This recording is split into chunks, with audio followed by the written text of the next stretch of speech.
A crucial point on receiver of revenue. The governor has chose to ignore my question on how long the receiver of revenue has been acting, because that is a very important person in terms of the whole architecture and design. Governor, you have not answered the question on how long your receiver of revenue has been acting, because from the report that is on receiver of revenue is here, how long has he been acting, yet he is paid and designated.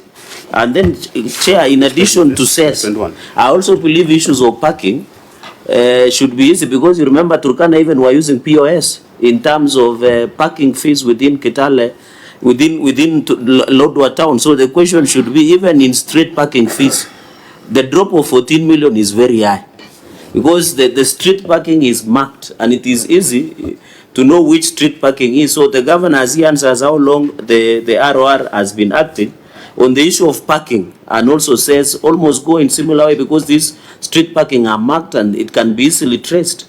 Thank you, Chair. Mr. Chairman, if you go on page 21 of our document, you'll see how we have disaggregated that miscellaneous.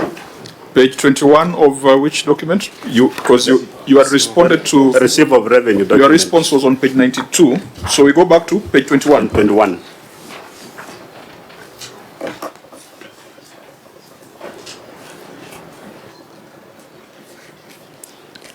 Of the 15 million under miscellaneous, page 21. 21. Yeah?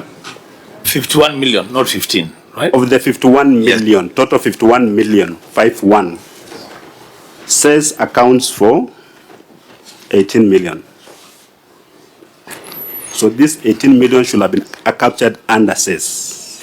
That leaves us with a gap of about 14 million compared to prior year, isn't it? It's still a drop. Yeah.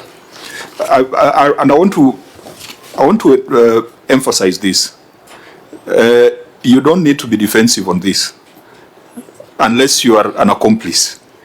Allow us to have this conversation so that your staff, your receiver of revenue, can understand the consequence of professional negligence or the consequence of doing things against the Act. And I think that's why Senator Cherargei is turning the heat on the ROR, the receiver of revenue.